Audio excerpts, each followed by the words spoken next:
Okay. Hello and welcome to a new episode of Comadres y Comics presents Las Platicas. Kristen, who do we have in Zoom studio today? Yes, hello everybody. Just as a reminder, Las Platicas is a show hosted by Comadres y Comics, and Tier that we're missing Jen today, but she is with us in spirit. She took it was last minute, but we found out last minute that she was going to New York City. So she today was at the Met, I think. Yes. In New York. Yes. But anyway, she's getting all her culture, and we are here with Las Platicas, and we will do it in her, not her memory. She's not dead. Her name. in her honor. Yes. Las Platicas is a show where we meet with creators and friends to talk all about upcoming projects, events, and all around awesome news in the comic book industry.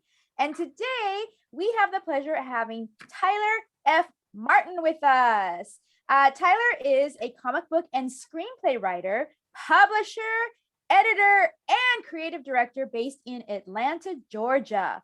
An avid Star Wars fan, self-proclaimed Blerd, and lover of all things comics, he is most notably recognized for founding Godhood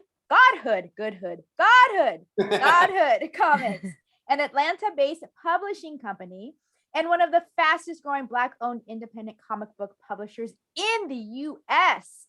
Godhood Comics was founded in 2014 and designed to highlight diversity in comics by focusing on telling stories around BIPOC characters and concepts.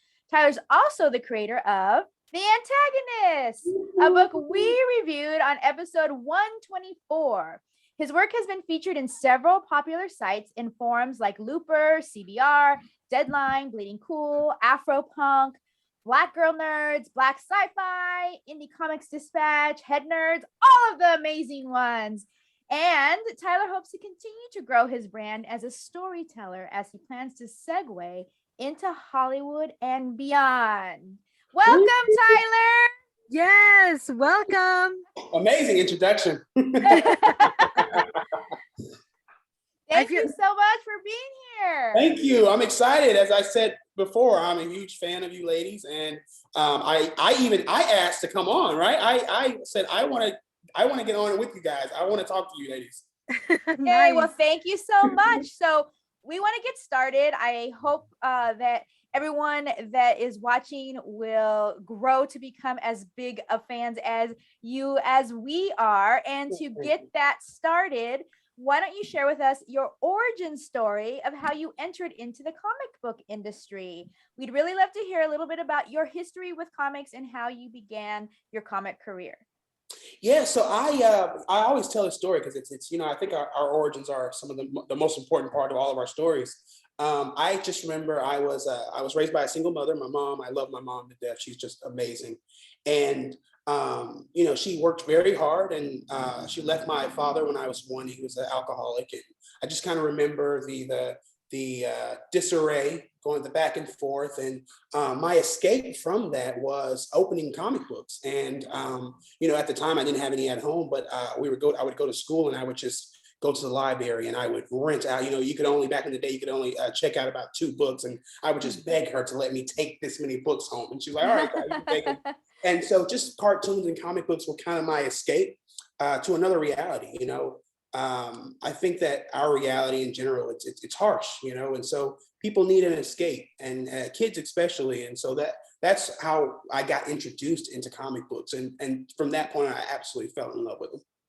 Awesome. What were some of your favorites that they had there at the library? What's crazy? They only had X-Men and Superman. That's all they had. Oh, all they had. They had all types of X-Men and all type of Superman stories. And ironically, Batman's my favorite superhero. And so I actually convinced them years later that we needed some Batman comics. And so they got me all my Batman comics. But yeah, it was an amazing experience, guys. It made me forget about a lot of childhood trauma that I probably should know about, but that I just didn't remember, and I shouldn't. Mm-hmm. That's awesome. How did you begin your comic book career as far as writing comics? I think just again, even as a kid, I noticed that there wasn't a lot of Black comic book characters. And as cliche as that sounds, I mean, it's the reality. You hear that a lot nowadays, but that's the reality. There wasn't a lot of characters, minority characters that looked like me, that looked like you guys. And so I just remember I'm an artist, self-proclaimed artist. And so I just started drawing my own characters, right? Dragon Ball Z characters, Gargoyle characters, just drawing my own characters and writing little stories. And it wasn't until I just didn't take it serious. My mom or just anybody, parents don't really take artistry serious. Like, you can't pay your bills being an artist or a writer. That's what I was taught growing up. And so I went to college and, started teaching high school, middle school. And it wasn't until about 2014 that writing, not only was reading comics, my segue still, I started writing. I started writing my own lore. And it brought me just peace. It was so peaceful. I can't really describe it, but just like a transgression of a transition into like a different space. And so I started from there. I didn't put down the keyboard. That's amazing. I love that story. Although we reviewed the first two issues on our episode number 126, for those who have not had a chance to actually listen to the episode, can you tell us about the Antagonist and where did that idea originate?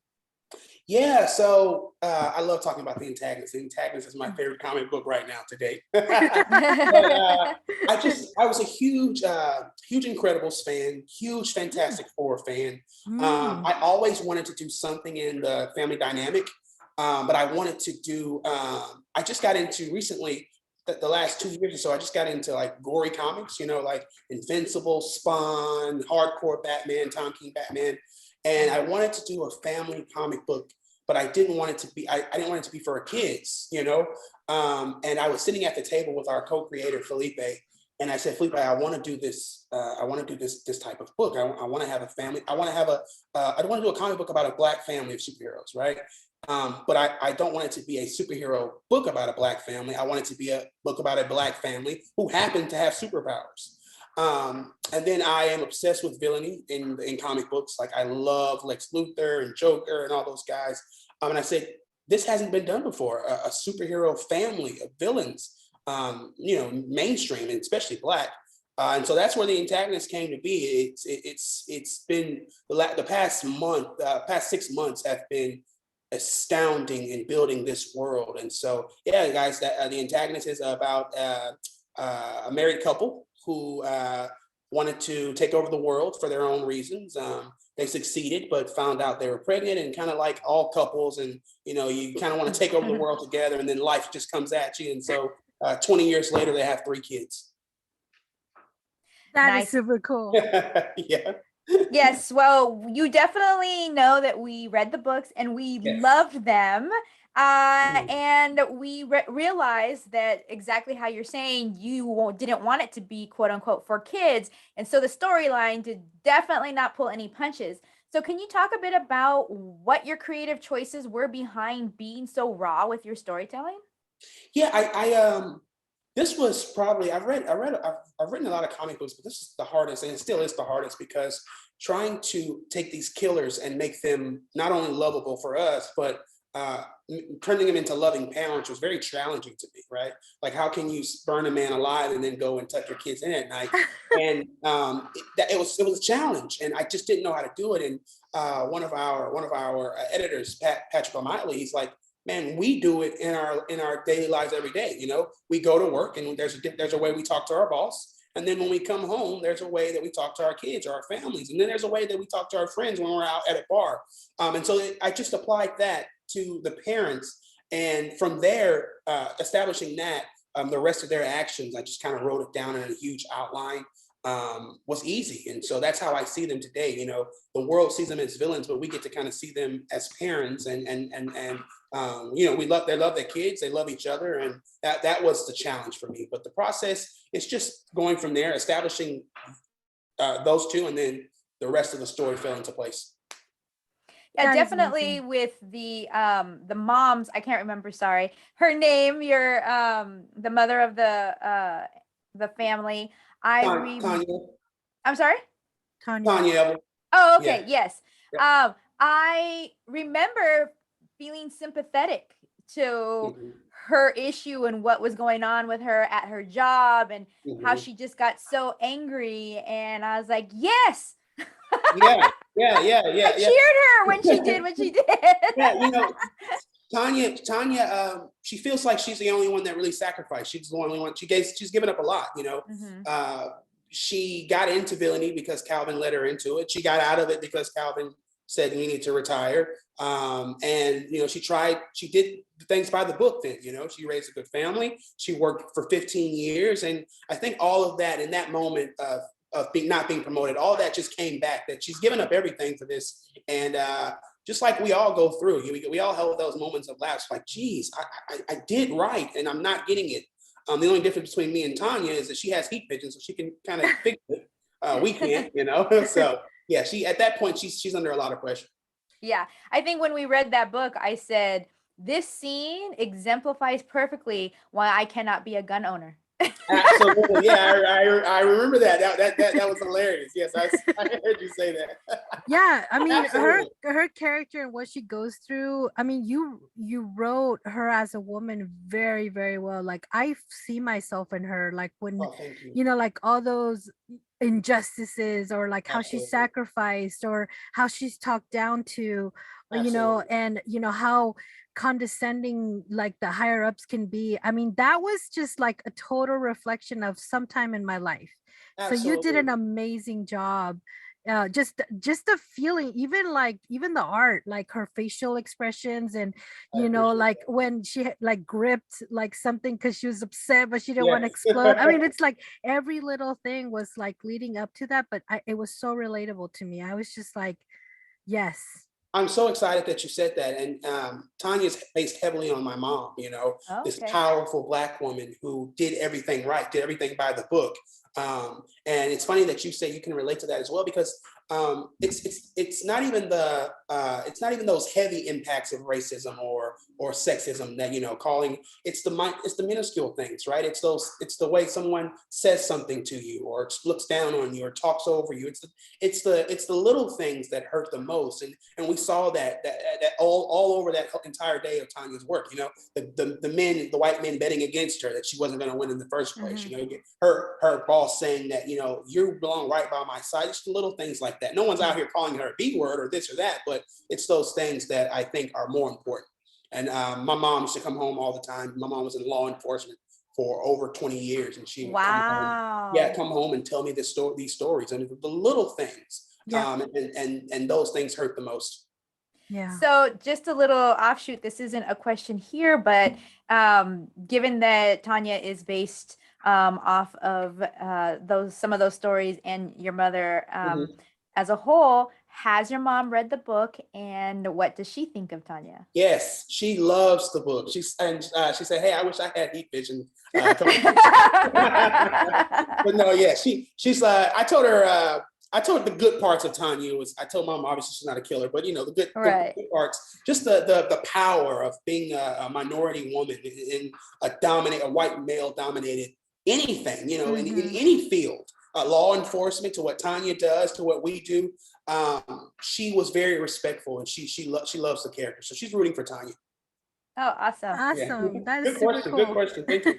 Can you tell us, talk a little bit about the responsibilities you may feel as a Black man in the industry to ensure that Black stories and characters are being offered to a wider audience? What are some of the ways you focus on representation in your books? Well, no matter who I'm representing, one thing about Godhood Comics is we do Black and brown characters, right? And so from the Latinx community, Black, brown, indigenous, I always want to make sure that I stay away from trauma. I'm not a fan of trauma. Again, I told you that comic books took me away from trauma. And so I don't want to tell those same types of stories. We face that in our everyday lives. And for me, comic books are a way outside of that. And so all of our characters, all of our stories are going to be powerful in that regard, um, where those Black and brown characters don't rely on outside sources for their redemption or for their growth, or so it's important that no matter who we're representing, one of our books coming up, Galactic Patrol Delta, the main character is an African Muslim. It's one of another character that's hard because you have to get that language, that dialogue, that religion. And so power, I use the word power a lot because as you know, we have a superhero character spinoff of Antagonist called the Mexican, and I'm working with my godson is Mexican, and my best friend and his family are helping me develop that character. And when we first posted, a lot of people, other people from the Latin community, they didn't like it, and I found out why. And so just even in that instance, going back to the drawing board and making sure no matter who we're representing, it's of the highest regard, even if I am ignorant to some of the things that I may not know about. So making sure that all of our characters are empowered, they're empowering. Mm-hmm. I love that you said that. I completely almost forgot about that post, but yeah, I saw how you had like the first drawing, like the first kind of like mock-up of what it would be. And then I read the post, and a lot of them were like, why is he wearing a luchador waistband?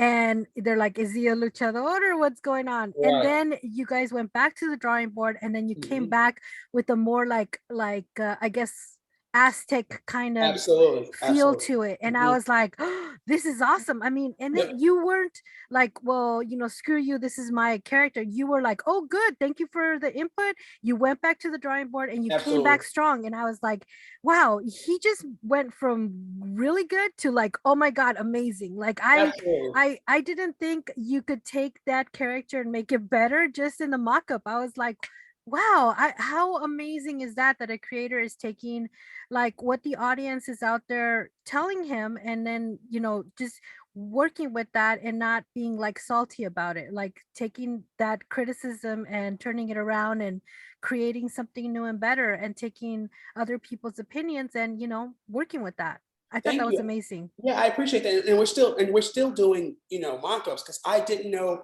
They were saying that having the Mexican flag as a cape is a little offensive. If he gets knocked on the ground and things like that, and for it might not be a big deal, but for people, that's their culture. They take this serious. They love this flag, and honoring that in every aspect is our top priority at Godhead. That's from our inception.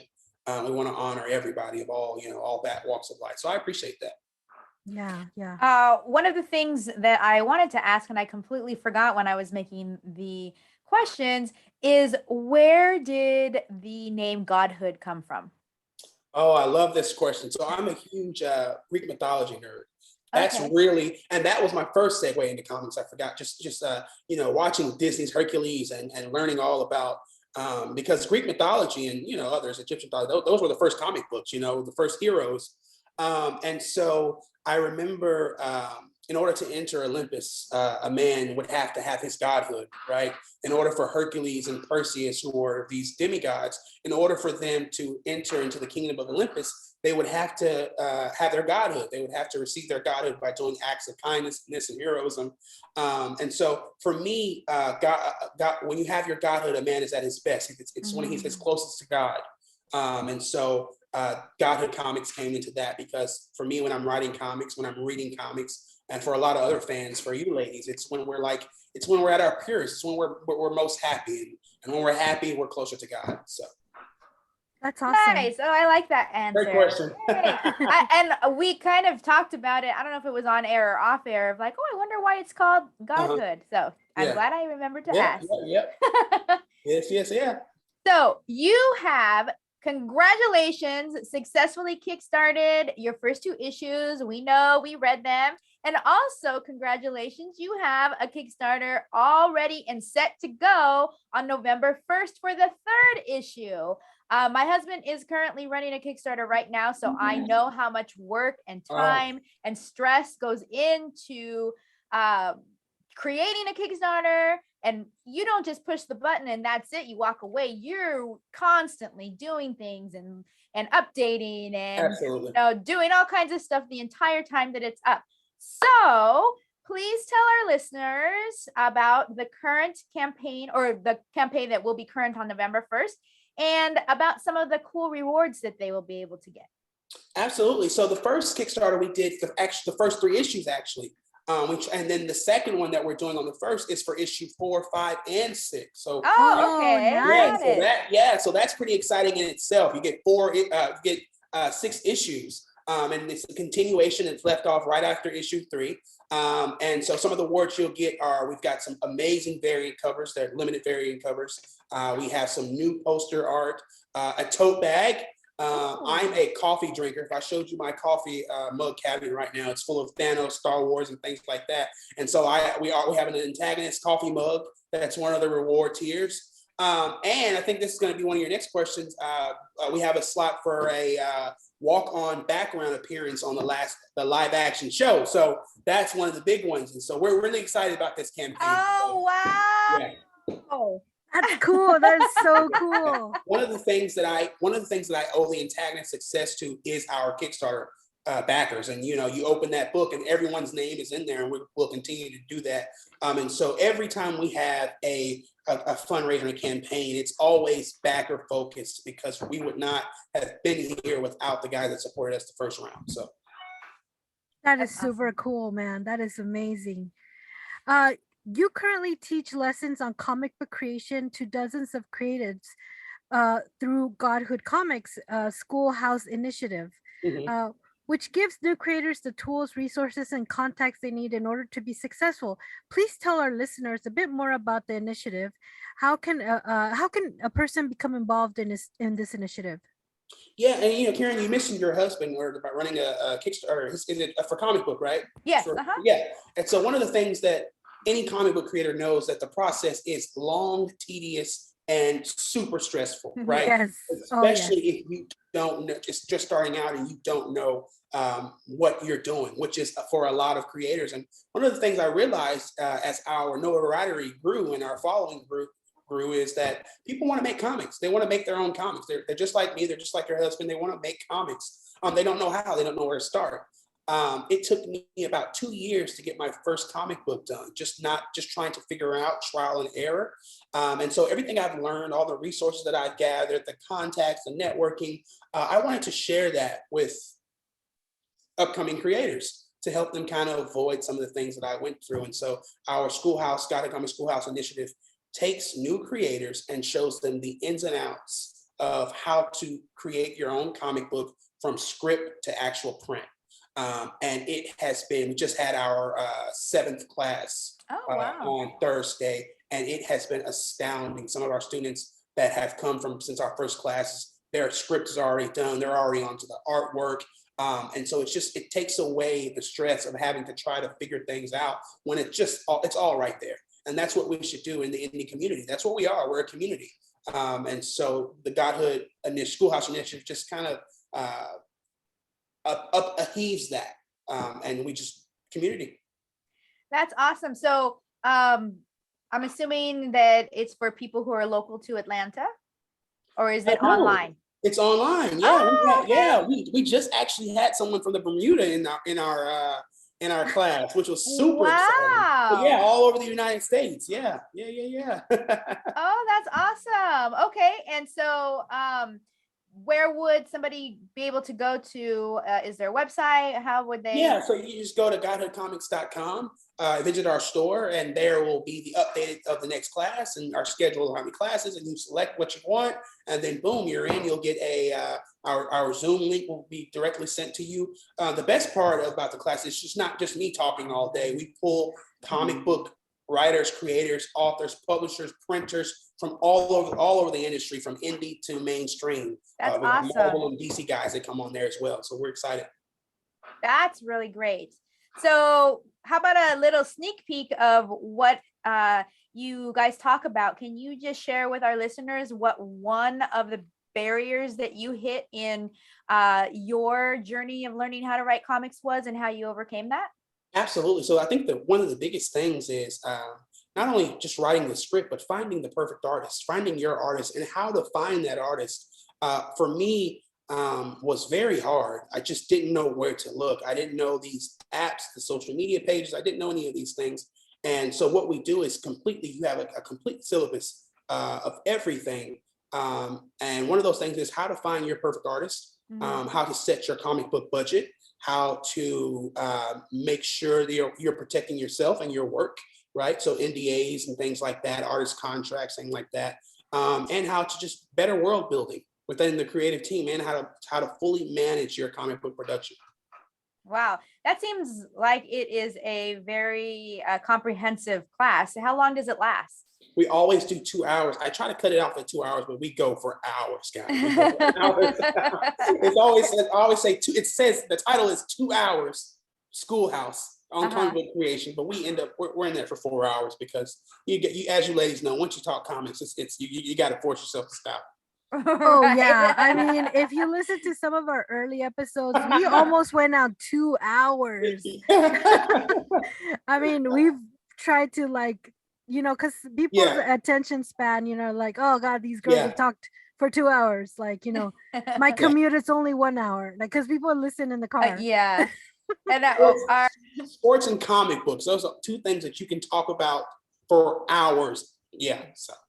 Our shop, Heidi Ho Comics, just sponsored our first monthly Zoom comic book club discussion group, and we met on Thursday. It was scheduled to go from 7 to, it was scheduled for like 2 hours, but I thought, we'll go an hour. We went 2 hours and 45 minutes, and it was only 2 people besides Eddie and I.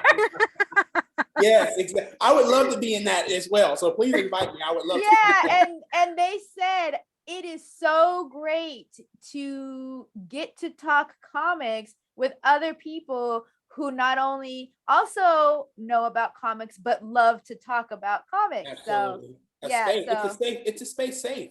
I said space safe. It's a safe space. Yeah. Yes. That's amazing. Yeah, definitely. And actually, that was one of the things that they said as well. So yes, I will get that link to you for sure. Yes. So you kind of hit on it a little bit already, but one of our segments on our podcast is Chisme de la Semana, which means gossip of the week. And so one of your rewards for your Kickstarter is a background walk-on role for the live action series. Tell us all about that.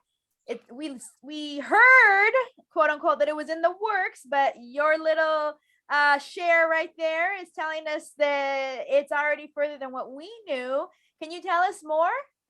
Yeah, I can tell you a little bit more. We are, so I remember when I first created the Antagonist, I knew it was a story that had to be told outside of the comic book reach. I just needed people who, the Evil story needed to expand from people who don't read comic books. You know, it's nothing. They just don't read comic books. They never have.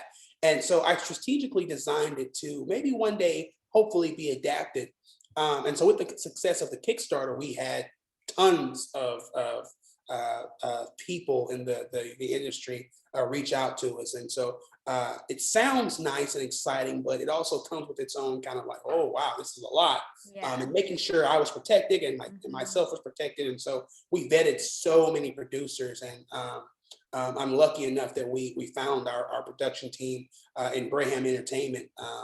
And I flew out to LA with our producer, Noel, who was amazing, understood me, understood the story, a fan of the story, a fan of the characters, in great hands. And so we are in the early stages, and we're excited. I'll say that the whole team is very excited, and the story and the characters are in great hands. If there was another word I could use that's better than great, I would. So we're excited about that. Can you share what that tier is? How much is it going to cost me to get in that movie, Tyler? It's only $3. It's only allotted for $3, and it's $1,000, guys. I gotta start washing cars or something. I was say, and I don't have to pay for airfare because I live here. So. But that's one of the one of the perks is Godhead Comics taking care of your travel and stay. So. Okay. Well, I'm gonna. I don't need travel and stay. So can I get that discount? Yeah, you know what? I might have to save a little space for you. We'll see. Well, I'm gonna be in your comic book chat anyway, so we'll see, right? Awesome! Oh my God, that's so exciting. It is really exciting. Oh, go ahead. I'm so sorry. I just like I'm so glad you say that your characters are in good hands, because there's, you saw The Crow, you've probably read The Crow as well. I mean, the difference was very different. Uh Yeah, I, I absolutely. I mean, and we've seen that with a lot of where they take the character a whole different way, and it's like, wait a minute, that's not what I read in the comic. So we saw with Clive Barker and Hellraiser, like he sold the rights to his characters to make the first two movies, and then the third one he wasn't even asked to participate, and then we got just a slew of horrible movies after that. But I mean, I guess a lot of people learn from this. You, as a comic book lover and probably watcher of movies and series on comic books, Mhm. know this, and I'm so glad that you're saying that the characters are in good hands, because that's really important. I don't want them to, dilute the characters. I want them to be strong. I want them to be angry. I want them to be, you know, aggressive. I mean, they're just amazing. I love them just the way they are. Absolutely, and that was one of my concerns. Knowing, making sure that I'm attached, and knowing that um, they understood the story I was trying to tell. We see it all the time. We saw it. We saw it recently on the Netflix show. What was that show? Jupiter's Legacy. Legacy. We saw from what they did from an amazing comic book, and I think producers, and not only producers, comic book fans, but comic book watchers took that and learned a lesson. So I think it's very. We have to remember that. I have to remember that it's a comic book first, and comic book fans are who we set out to please. And we want to make it an experience for everybody, but the comic book supporters are the ones that we are targeting, and we want to take care of first and foremost. Mhm. Yeah, we recently had a guest on who is a Latino creator, and his character is Latino. And one of the first things that he said happened when he also was approached and in talks was that they had the gall to ask him, does the character need to be Latino? Oh my god! Oh my god! And I I'm like, I know. It's really like, don't understand how those types of things and situations still to this day happen in To this 2021. day, and can you imagine how they happen? How the things that we heard about and that we don't even know about in the early days of Right. cinema. Um, Luckily, I am at a point right now where I will walk away, and there won't be anything. I'm fine with that. Mhm. But yeah, I can imagine, man. That is very, not only is that hurtful, but it's horrendous. Yeah, absolutely. So I uh, know you're a busy man with Antagonists, but is there anything else that you might be working on? Any stories, projects, comics that we can look forward to in the future? Absolutely. So I'm a huge Star Wars fan. I've got a tattoo on my arm. So we're doing our Godhead Comics, our first galactic space opera. Oh, And it's ooh, called Galactic Patrol Delta, and it centers around a African Muslim space cop and her rookie team of space cops as they try to bring order to a chaotic Milky Way. And so it's kind of like Guardians of the Galaxy meets Star Trek, and it's pretty exciting. And so we're going to have a Kickstarter for that in late 2022. Pretty excited about that. oh, that's awesome. And I also see little hints of the mom in that character, Yes. female uh, police intergalactic officer. police Well, officer. I don't know Yeah, if your mom's yeah. intergalactic, but um, Yeah. I wanted to know when, I know the spin-off of what the Mexican, right? Mhm. When do you plan on, you know, showing giving us the story on that? So you guys read the first three issues, and in the character in that story, there's a character called the American, right? And so Yes.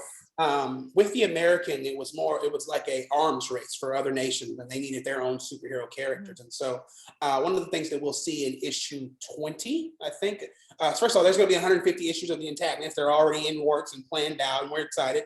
But I think around in issue 20, we see all of the Nation Men. We call them the Nation Men. The team is called the Nation Men, and it's led by the Mexican, actually, who took over for the American. Him and the American were very close. They were best friends. And so the Mexican is dealing with the issues at the border, right? Current politics, and how to do the right thing, but also sometimes the right thing is the wrong thing to do. With legalities and things like that. And so we get into that spinoff. It's called The Mexican and the Nation Men. And it's just a political schoolhouse of action and friends turning to enemies and how we all, our ethnicities and our races are just really boiled down to somebody drawing a pencil on a piece of paper and dividing lines and things like that. And really delves into who we are as human beings. So I'm so excited about The Nation Men. So are you telling me, Tyler, that we are barely at issues 4, 5, and 6, and I have to wait until 20 to get this part of the story? Yeah. But luckily, with these Kickstarters, we're able to, if we didn't do for 3 issues, then we would still be at issue 1 right now. You know what I mean? And so we have so much story that we're trying to unpack, but you guys know the comic book processing is just so long. It takes so long, months. But you're gonna love it. You're gonna love it. Excellent. So I have a question. With all of the success that you're seeing with Kickstarters and then just garnering attention from production and live action, is it your hope to someday get picked up by a publishing company, or would you rather continue to publish independently? I would rather continue to publish independently. Okay. That's what Godhood Comics is. We want to, we hope to one day be one of those big publishers, where people talk about. But one of the things that we're doing is one of our expansion purposes is potential crossovers and reaching out to publishers about, kind of bringing in, teaming up on something. We're working on a few things now with a very big publisher.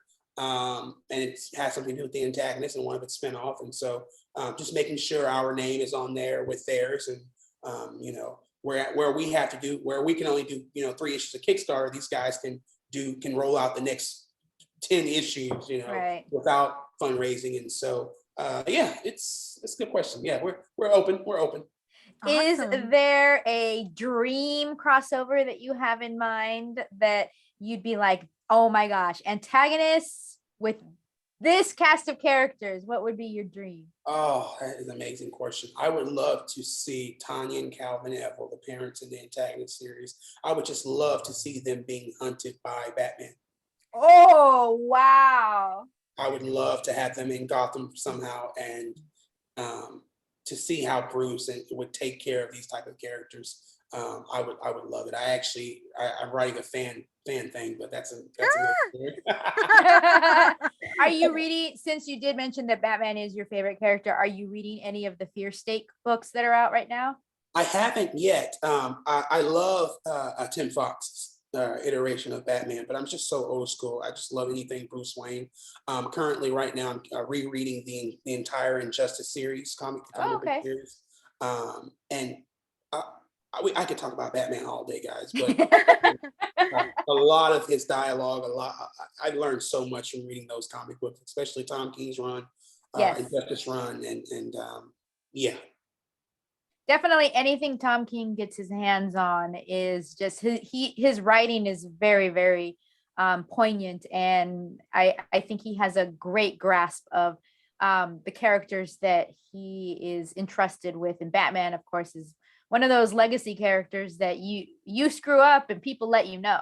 Oh, they let you know. And it's important as a writer of comics and as a writer of anything or a producer of comics or whatever the case may be, you have to be a fan first. Mm-hmm. What we've seen it, guys. We've seen these horrid things that come out in movies and things, and they're not done by fans. They're done by people who know how to make movies, but they don't care about Batman. They don't care about Superman. And so being in league with fans first, fans doing fan things. I think that's what makes a comic book successful. I think that's what made the Antagonist successful. Our supporters and backers, they know who I am. They know what I love to do. This is my life. This is the hill I'm going to die on. And that transgresses into success. So. Oh, that's awesome. I'm so excited about everything that you're telling me about. So I can't wait to see more of these projects that you're working on come to fruition. On our podcast, we also have a segment called Juntos y Fuertes, which is translated to say together and strong. So On that segment, we highlight noteworthy endeavors by members of marginalized groups that we believe deserve our support. Are there any projects or programs that you would like to highlight or plug? Yes, I Indie Dispatch, Indie Comics Dispatch by ran and operated by Brett Hilsman. Brett has shed so much highlight on Black and Brown indie comic book, awesome. And given us a platform to act as if we're important, right? In which we all are, but offering first looks and just rating our books and helping creators become better creators. So I shout out to Brett and Indie Comics Dispatch. It's had successful Kickstarters. It's completely grown over the past couple of months. Amazing, ladies. I'll send you, I'll DM you that, and so you guys can follow and give a look out. Oh, that sounds awesome. Yes, thank you so much. I know that we've talked about this a lot on our podcast, how we all thought, how the heck are we going to do a podcast that highlights Latinx creators and characters, because there's only, and we were just talking about big 2 published people. But once we started getting into the indie side of things, we just realized that there were so many. Absolutely. And organizations like the one you described definitely helps to get those creators out into the forefront of people's eyeballs, so that they also know that they exist and what they're working on, what they're doing. So I think that those types of entities are so important. I'm happy to learn about them. Very much. And comic booking is really the only literary and entertainment medium that allows us to successfully tell the stories we want to tell without having to get to the approval of someone else that's over you, right? So whether it be film and television, things have to get approved. But with comic booking and indie comics, you can tell whatever story you want to tell about whoever you want to tell it about, and go to a platform like Kickstarter or Indie Comics Dispatch and have same like-minded people who are desperate for this type of content that we provide. And that's what Godhood is all about. That's awesome. Yeah, that is awesome. And that's really true. Like, I actually ran into your Kickstarter on a Facebook group called Black Heroes Everywhere. Yes. And it's like groups like that support other people of color. And I think that's amazing. Like, and I don't even know how I joined in. I just joined in, and I'm part of several different groups of, independent creators and so forth.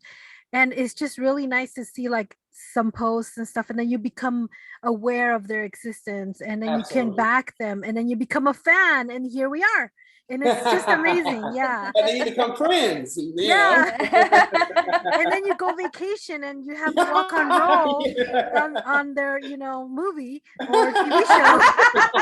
Oh, most important question of the day, Tyler. Who are you rooting for in this in this postseason play right now? Are you a Braves fan? I am. I'm in Atlanta, so I am a Braves fan. We have a brand new stadium down here, and I used to work in the stadium 2 years ago. So huge Brave fan. I haven't been able to get to a game, guys. I'm so busy. I feel so bad. Don't tell anybody. Yeah. Edit this part out.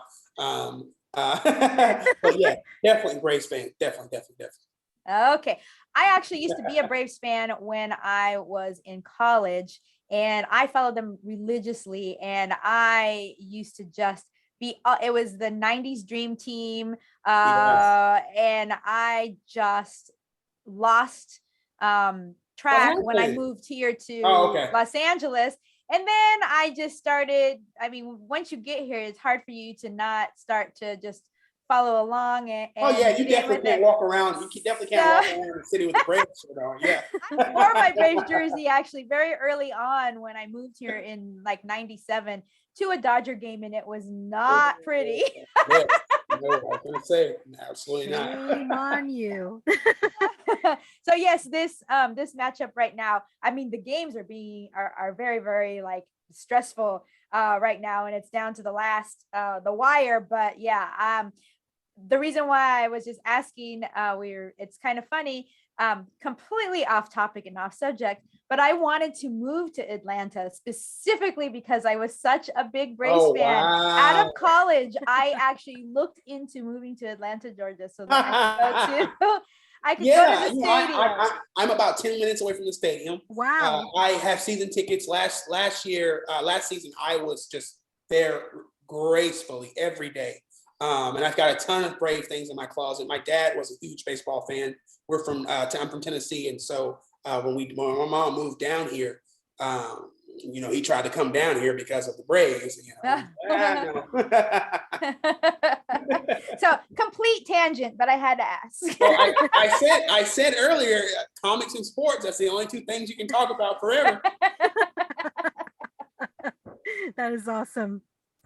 Well, I know you told us a lot about the projects and, like your website and such, but where can listeners / viewers follow your projects and future projects, websites, more social media? Where can they follow your stuff? Yeah, guys. So we are on Facebook, Twitter, and Instagram at Godhood Comics. And as always, you can go to www.godhoodcomics.com to check out our merchandise, our books, our online classes, or just to follow anything that we might have coming on, any updates and things like that. That is super awesome. And remind us again about the Kickstarter. When does it start? When does it end? So the Kickstarter is going to run from November 1st to November 30th, and it's going to launch at 12 a.m. on November 1st. We're actually going to be on live on Instagram at its launch. So we're very excited about that. We're projected to do some damage on that Kickstarter, and so I'm very excited about it. And do you know what your goal is? Yeah, our goal is $15,000. Our goal is $15,000. So hopefully we'll get that pretty early on. But if not, we're just excited. Guys, I just like to make comics on any avenue. One of the things I tell our students that even if one person read your comic book, that's enough. That's enough. Well, see what happened when I read it? We reviewed it, 2 other people read it, maybe more listeners picked it up. I mean, it's a chain reaction. Hands down, favorite podcast. I mean, when I heard that, and I've listened to a lot of people interview, do reviews of the Antagonists, and yours was by far the most exciting, the most authentic. I love Yay! Well, I love hearing that. Yeah. Well, we have that. It's not for kids, so we are not censored. We just go all out. Oh yeah. As you should. Yeah, and then I'm a beer drinker too, so that helps. Nice. Oh, next time we gotta all have a beer together. That would be awesome. That would be super awesome. That is super cool. Well, thank you so much for being on our Las Platicas episode. We look forward to your Kickstarter launching. I'm, although I don't want October to end because then holidays are gonna just roll in. I know. But I'm very looking forward to November 1st because I can't wait to get all the issues all over again. I'm super excited. I actually was kind of a little sad because I actually have family in Atlanta, Georgia, and I was planning to do maybe some Atlanta conventions and just walk around and meet people. And you were one of the people I wanted to meet. I wanted to actually be there, buy a physical copy and have you sign it, but that didn't work out so well because we're still... I remember you saying that on the podcast, but hey, there's always next year. We would love to have you down here. Oh, absolutely. I can't wait till I start traveling again. But yes, thank you so much for being on the show. I'm so unhappy that Jen couldn't join us because she's amazing and you would have loved her. I'm sure you've heard her on the podcast and she's just great. But thank you again so much for being on our podcast. I'm so looking forward to it. I learned so much and I wonder, when do you sleep? Oh my God, ladies. You're like, I don't. It's getting harder and harder. It's getting harder and harder. But luckily in our expansion, that also, it's a heavier workload, but we also are combating that with, we have new interns that are on board. And so nice. I'm learning to separate the work and kind of get some rest and go out and be a normal human being. But it's getting harder. It's getting harder for sure. Yeah, man, that it sounds like a lot of work, but thank you for putting that effort in because we really love the book. So thank you so much for being on our Las Platicas episode. We have been your hosts. I'm Sarah. I'm Kristen. And I am Tyler. And don't forget to like and subscribe. Yay! Yay!